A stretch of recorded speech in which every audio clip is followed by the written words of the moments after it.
Yeah, you find things about Lucifer being on earth in Isaiah and Jeremiah and Ezekiel. And here, We're also reading about the decipher for him. Nebuchadnezzar talking to Daniel. Yeah. Well, this wasn't Daniel. This was somebody else. Was it Joseph? Oh, Joseph. Yeah. Yeah.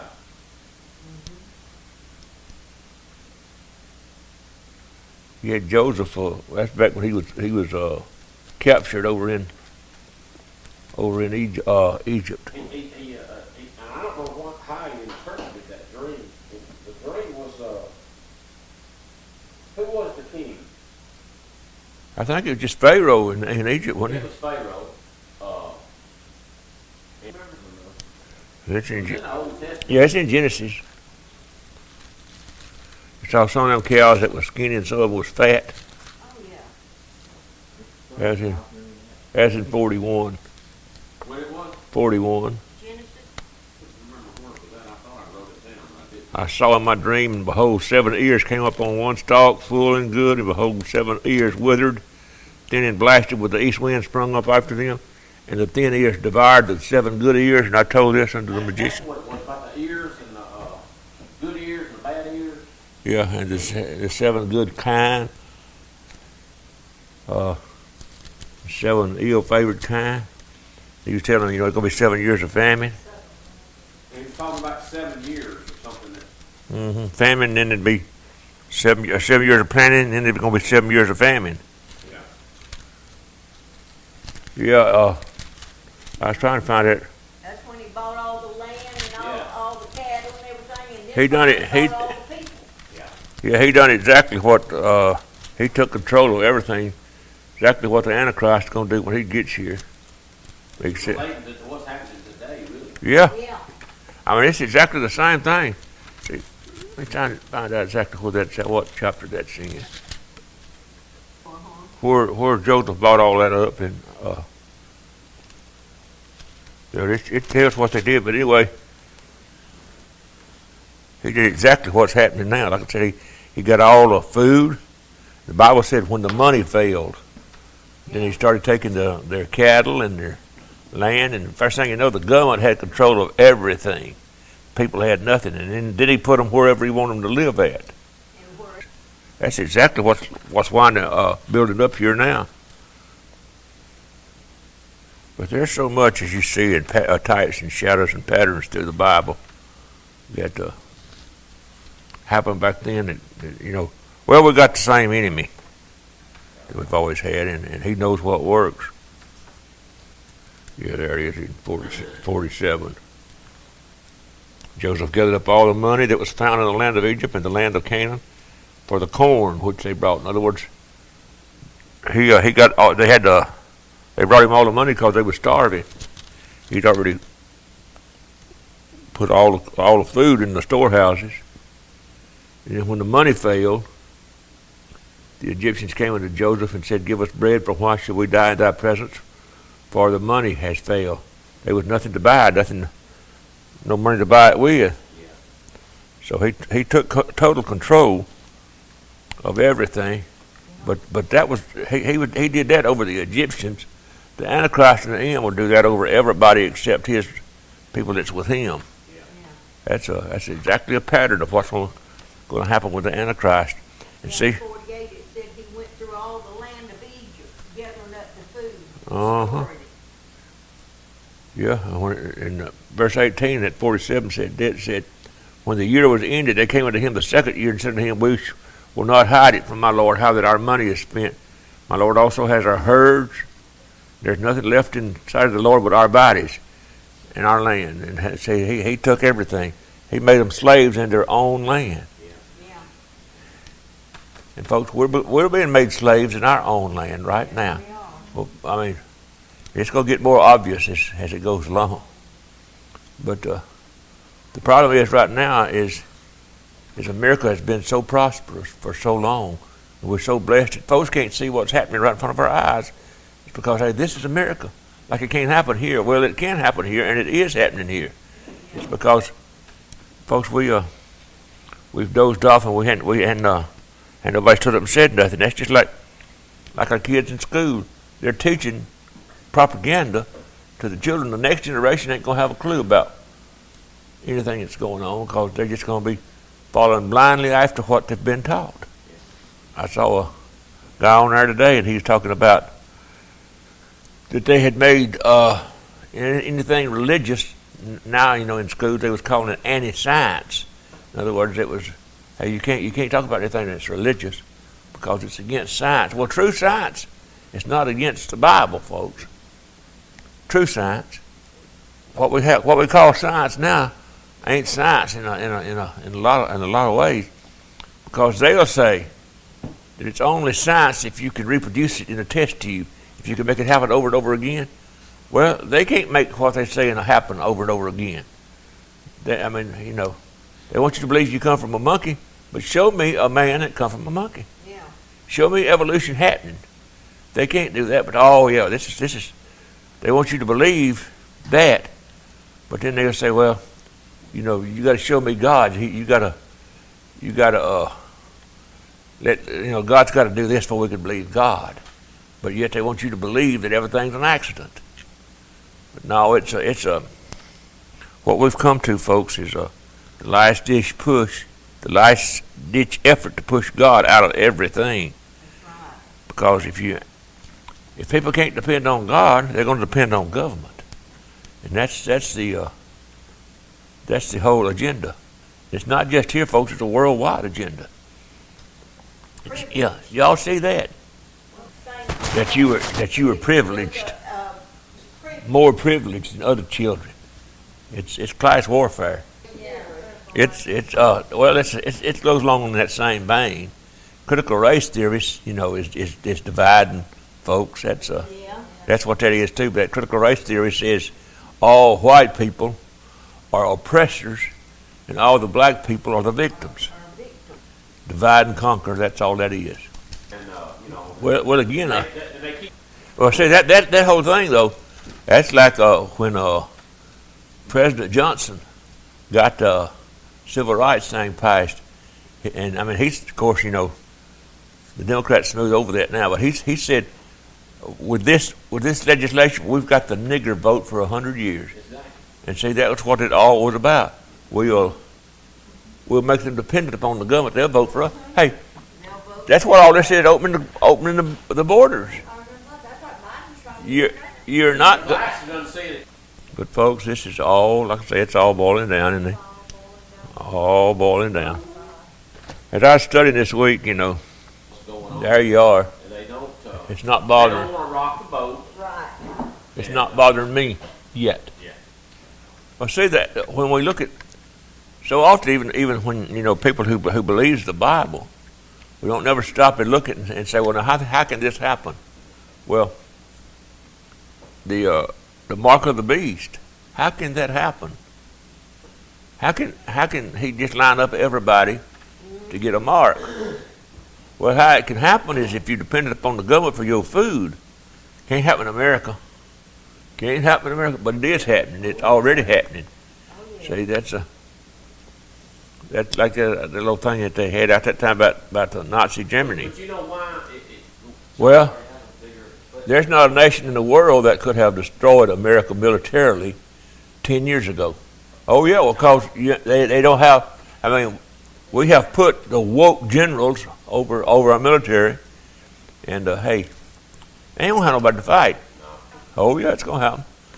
But every great empire that's failed started from the inside. Yep.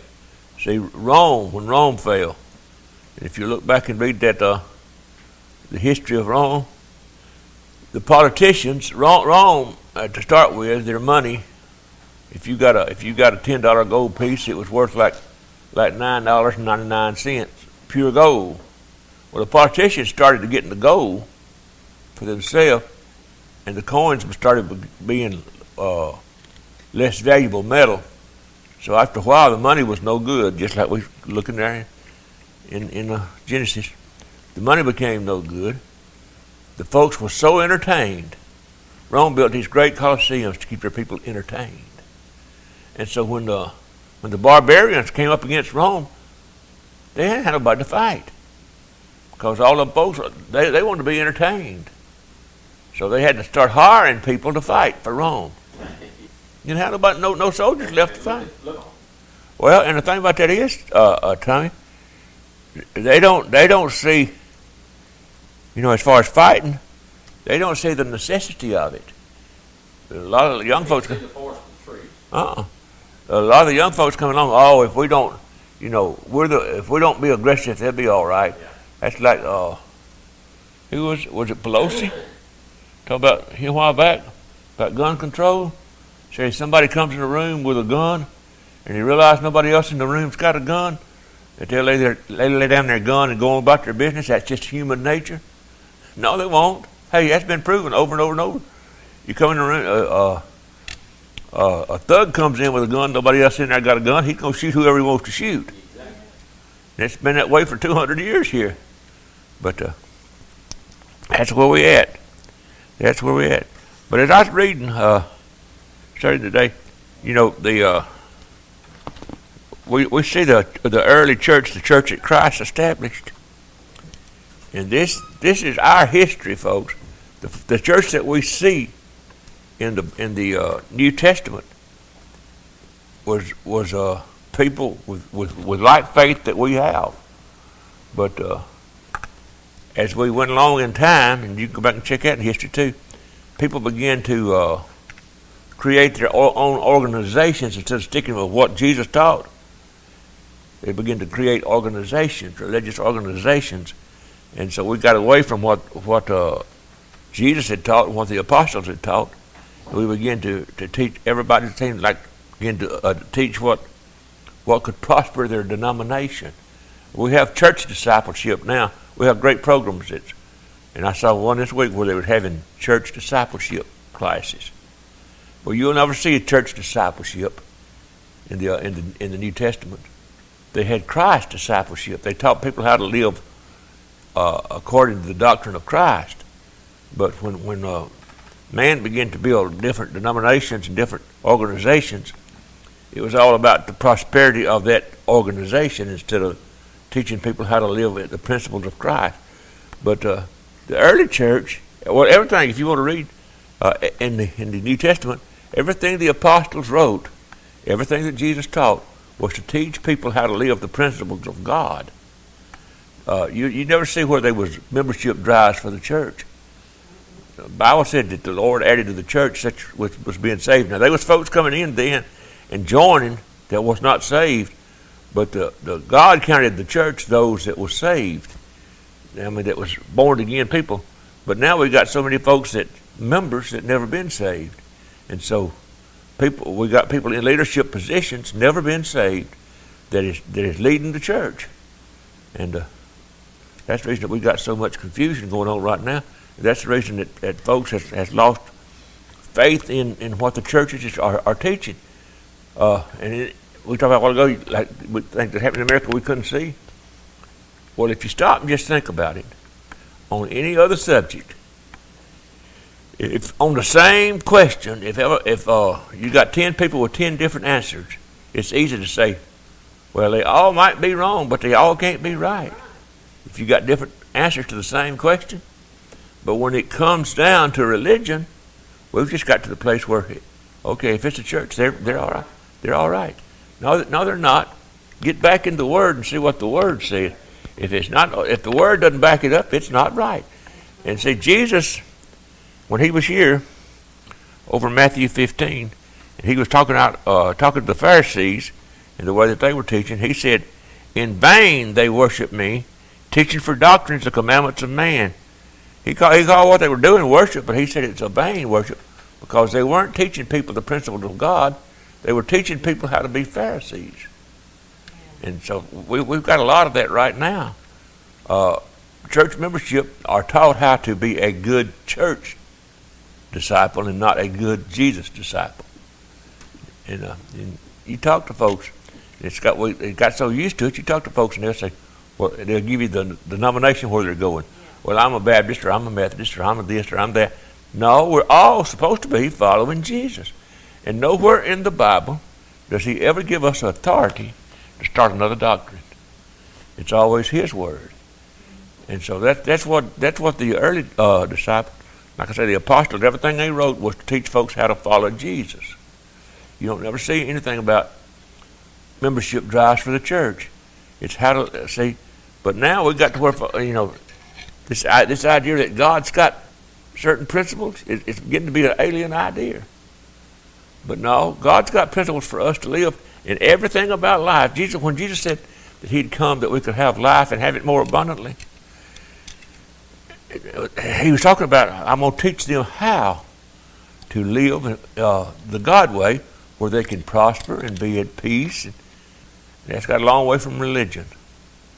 See, religion teaches men how to fit into the little groups.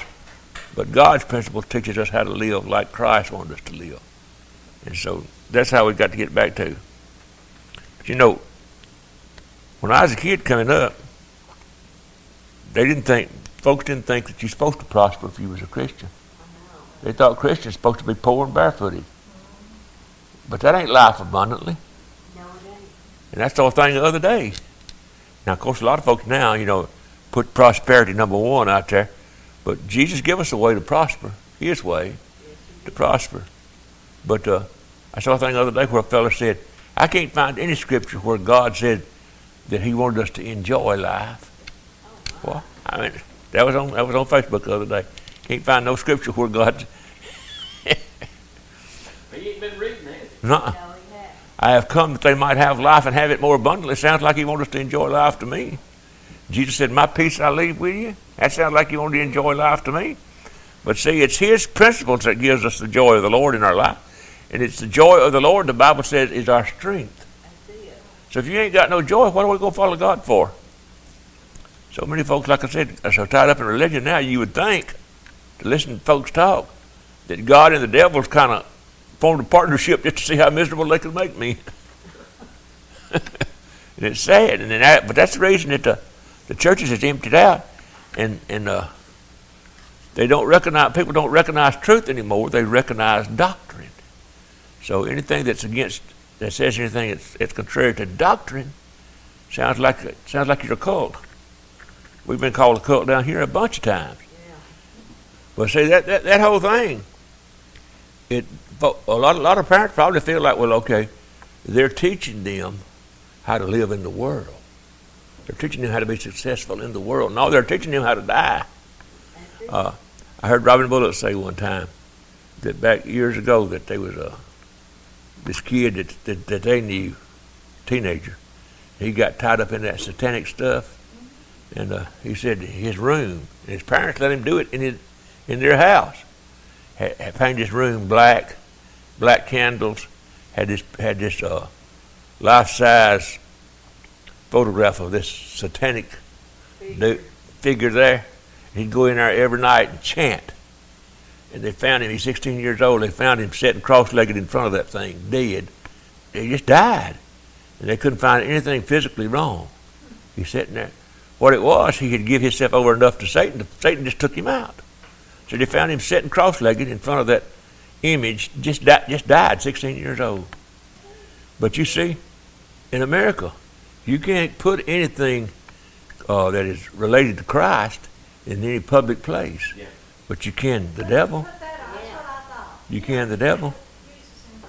And you know why that is? It's because the devil is not threatened by religion. That's right. He's threatened by the truth.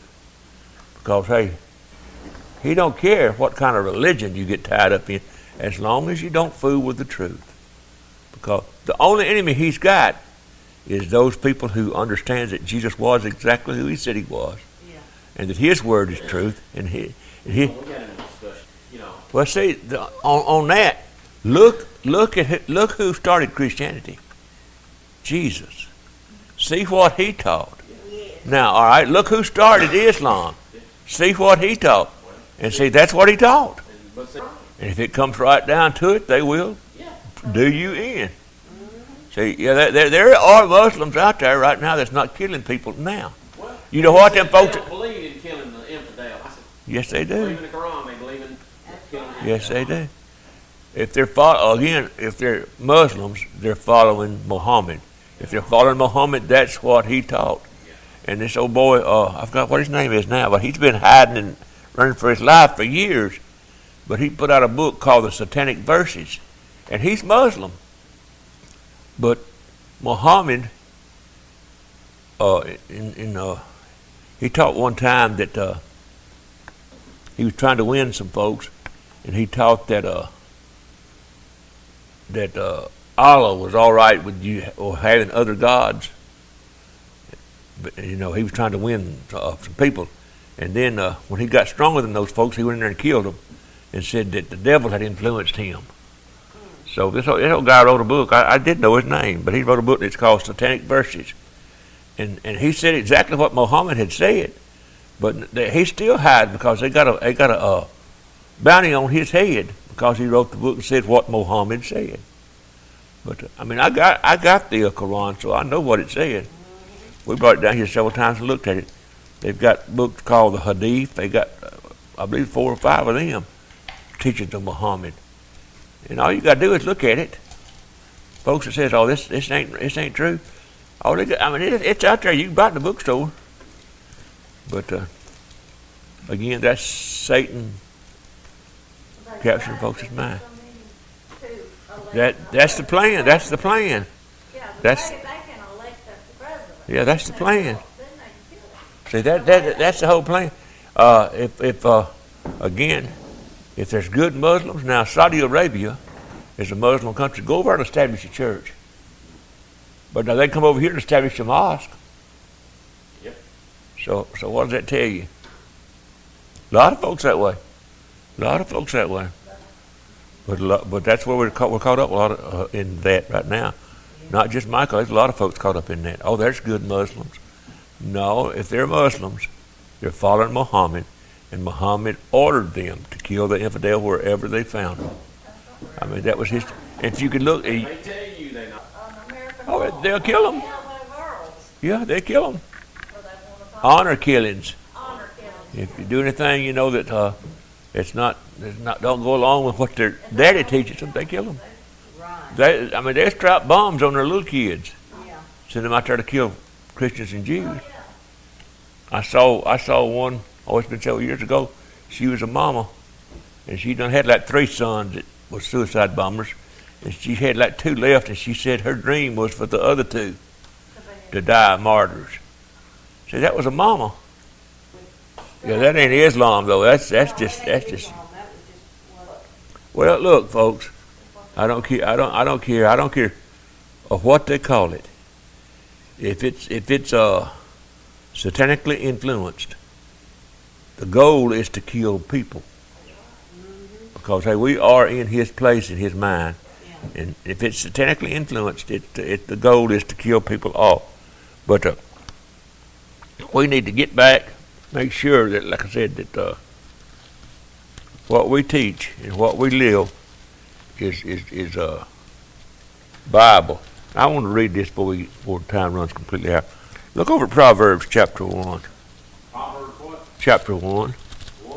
1. When it's talking about having godly wisdom. What verse? We'll start reading about 29. For that they hated knowledge and did not choose the fear of the Lord. He's talking about those that rejected wisdom.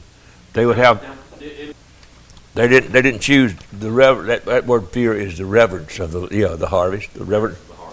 Yeah, in other words, they didn't look to that. If we sow it, we reap it. So they didn't reference him. They would have none of my counsel, and they despised all my reproof. Therefore they shall eat of the fruit of their own way, and be filled with their own devices. Do you see that? See, it's the same teaching all the way through the Bible. If you sow it, you're going to reap it. And he said, hey, they wouldn't have my wisdom, so hey, they'll eat what they've sowed. For the turning away of the simple shall slay them, and the prosperity of fools shall destroy them. But whosoever hearken unto me shall dwell safely, and shall be quiet for the fear of evil. Now he calls it the prosperity of fools.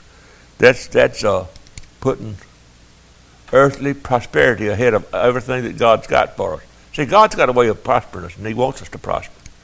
But the prosperity of fools says, hey, I got to stack up money, and I don't care about God. And so, a man that is absolutely wealthy and thinks he don't need God, well, he's got money to kill himself. Really. That's it. So, but see, God's got a prosperity. The Bible says He adds no sorrow to His. And Jesus taught, religion taught the poor Jesus, but Jesus wasn't poor. Jesus was well supplied. But He told us that if we could sow and reap. And sometimes we don't think about that, but you don't sow seeds expecting one seed. You sow seeds expecting a harvest. And see, that's God's way. You sow what He says sow. And see, we took that and turned it upside down. Hey, send me your money and God's going to prosper you. You ain't got a thing to do with nothing. Walk in God's principle and God will prosper you. He has to. His word is all based on it. Paul said that, those that sow sparingly also reap sparingly. Those that sow bountifully also reap bountifully. And again, that's in everything. That's in everything. If we are walking in godly principles, then God is obligated to bring back the harvest. That's what He does. That's what He does. When he sowed in famine. He told Isaac to stay there in that country because Isaac was about to go down in Egypt, and he was over in Canaan where God told him that He was going to give him that land. And famine hit, and Isaac was about to go down in Egypt, and the Lord told him, "Don't go down in Egypt, just sow where you're at." And the Bible said the first year he reaped 100-fold. Hey, when it didn't look like he's going, it looked like famine was everywhere, but God said, "Stay here and plant it." And folks, if there ever been a time when we need to get back to God's principle, it's the place where we're living in now. And while we're over there in Proverbs, if we're still there, look at Proverbs 3. Here's the same thing we're talking about there, godly principles. What verse? We'll start at number 1. My son, forget not my law, but let thy heart keep my commandments. For length of days and long life and peace shall they add to thee. Now, do you see that? Let not mercy and truth forsake thee. Bind them about thy neck. Write them upon the tables of thy heart. So shalt thou find favor and good understanding in the sight of God and man. Trust in the Lord with all thine heart and lean not unto thy own understanding. And what he's saying is, don't try to figure these things out on your own without God. Trust in Him. Do what He says. And that's what, folks, we have to, like I said, we've come a long way backwards as far as the church world, but we have to make sure that what we're standing on is Bible, not religion, but Bible. But we've got to, like I say, we've got to that place now to where so many people are they're being trained in church discipleship, but they have not one clue about godly principles. They just don't know.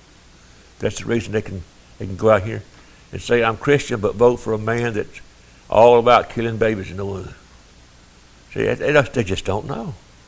They can say, "I'm Christian," but again, vote Muslims into leadership. After they were I saw the old guy when he said that a few years ago. He said he thought that the parent ought to have a right to whether to keep the baby or not, or to kill it up to 2. No. I mean, that's common sense that we used to have. That's gone now. That's one of them things He hates. 7 things that God hates. All this is what's going to bring the Great Tribulation, folks, and it's building up just as fast as it can build.